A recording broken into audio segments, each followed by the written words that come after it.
We're visiting with Cedric Burnside of Burnside and Lightning Malcolm, and of course we have to start with, obviously everybody associates you with RL, and Yeah. I thought earlier today when I was thinking about interviewing you, since RL passed away, Yeah. how has your music changed, if any? Well, I have to say it have changed a lot, but only just because we write, all our music, but in hill country style, I try to write all my music based on what I know. The hill country music is all I know. Growing up with Junior Kimbrough and my granddad R.L. Burnside, that's all I know. So when I write music, I tend to write my music similar to their music.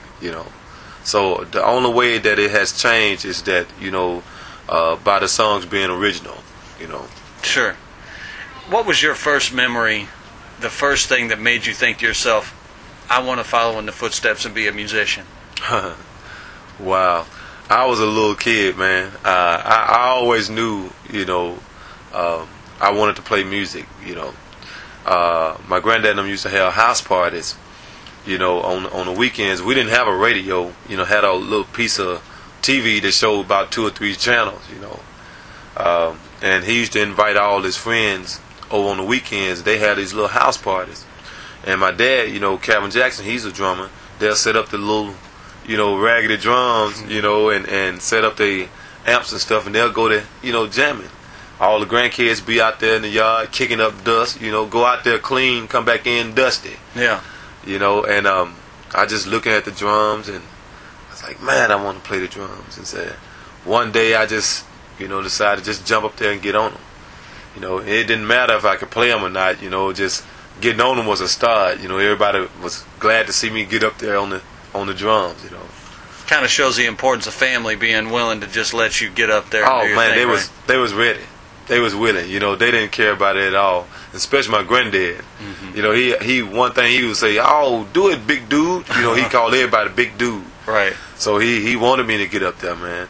And I have to say I had the slightest idea that drums would take me as far as they did, but I thank God for it. And R.L. Burnside. I was just talking to another friend of mine tonight who's also a drummer, and he said to me that when you hear Cedric Burnside, it sounds like there's 2 sets of drums playing at the same time. Well, how does that make you feel whenever somebody says something like that? Well, I have to say, I feel real good.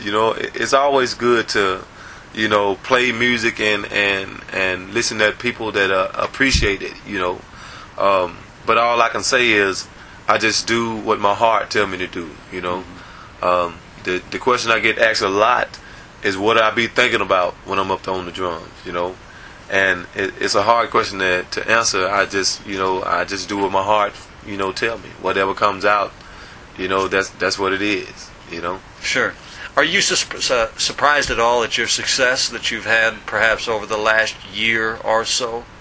Well, maybe just a bit, because me myself, just being Cedric Burnside in my own band, doing my own music, I never rose so high, Even being with my granddad, I loved, playing with him and learned a lot from him, miss him a whole lot.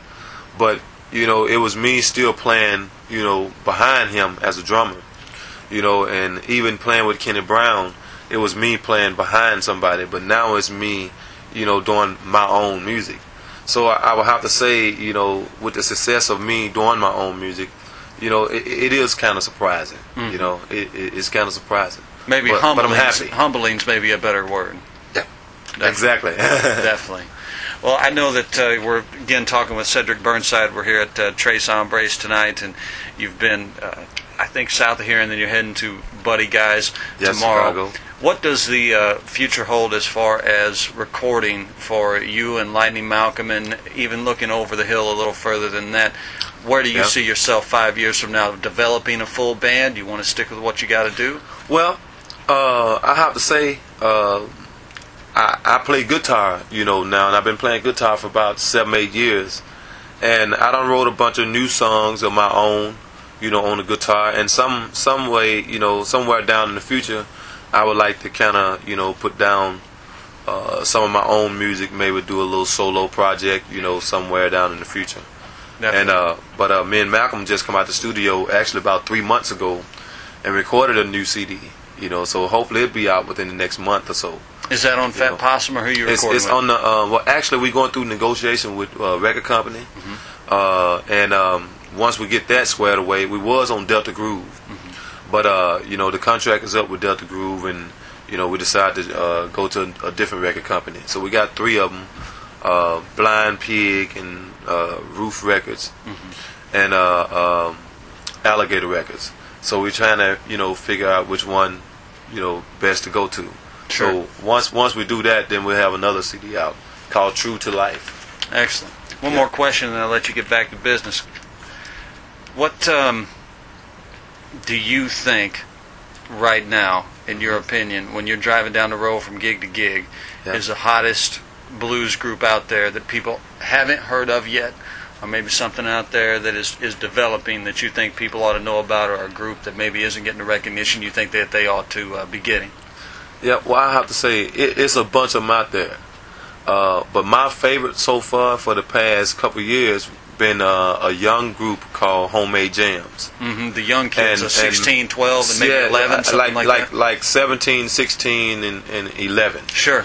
Yeah, and man, they've been, just tearing it up on fire just about everywhere. Yeah. And they've been amazing me. The most amazing thing is they was from Tupelo, Mississippi, and I didn't know shit about them until about 3 years ago. Right.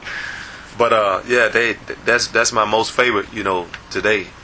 Excellent. Yeah. Cedric, thank you so much for your time this evening. We appreciate it. We're glad to have you here in Carbondale. Hey, glad to be here, man. And we'll hope to see you back here again soon, all right? All right. Thanks so much.